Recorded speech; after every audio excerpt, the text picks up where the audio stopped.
Denmark கோபன்ஹேகன்ல உள்ள ஒரு star ஹோட்டல்ல பரிமாறப்பட்ட உணவுகளுடைய மெனுக்கள் தான் இப்போ இணையம் முழுக்க ரொம்ப வைரலாவே பரவிட்டு இருக்கு. இணையம் முழுக்க வைரல் ஆகிற அளவுக்கு அப்படி என்னதான் உணவை இவங்க பரிமாறி இருப்பாங்க தெரிஞ்சுக்கலாம் வாங்க.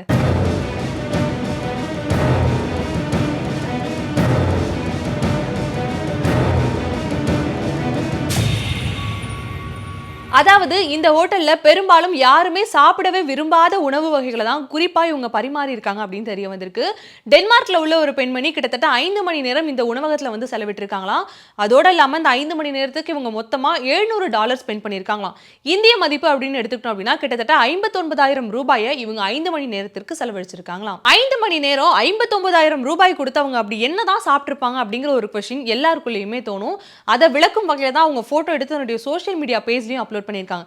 என்ன அப்படின்னா வண்ணத்து பூச்சிகளால செய்யப்பட்ட உணவுகள், பன்றி, மானுடைய ரத்தத்தால செய்யப்பட்ட ஸ்வீட்ஸ், அது மட்டும் இல்லாம கோழியோட தலை, ஜெல்லி ஃபிஷ்ஷால செய்யப்பட்ட ஒரு சூப்பு, சவப்பெட்டி வடிவிலான மீன் முட்டையால உருவாக்கப்பட்ட ஒரு சாக்லேட்னு ஒரு மாதிரி பார்க்கும் பொழுது என்ன இது அப்படிங்கிற மாதிரி பலரையும் முகசுளிக்கும் வகையில இருக்கக்கூடிய உணவுகளை தான் அந்த ஹோட்டல்ல முழுக்க முழுக்க சர்வ் பண்ணியிருக்காங்களாம். இதை பகிர்ந்துகிட்ட பெண் கீழவே இன்னொரு விஷயத்தையும் வந்து மென்ஷன் பண்ணியிருந்தாங்க. என்ன அப்படின்னா இந்த ஹோட்டல்ல ரத்த துளி உபசரிப்பு இருந்தது. அது மட்டும் இல்லாம ஒரு சில பொருட்களை நான் உண்ணும் பொழுது உலோகத்தன்மை கொண்ட சுவை வந்து என்னால ஃபீல் பண்ண முடிஞ்சிச்சு அப்படின்னு சொல்லியிருந்தாங்க. இதை பார்த்த நம்ம நெட்டிசன்கள் எல்லாம் சும்மாவா இருப்பாங்க?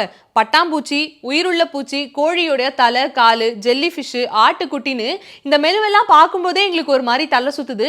இதை நீங்க எப்படிதான் சாப்பிட்டுருப்பீங்களோ அப்படின்னு சொல்லி அந்த போஸ்ட் கீழே தொடர்ந்து கமெண்ட்டையும் பதிவு செஞ்சு வராங்க.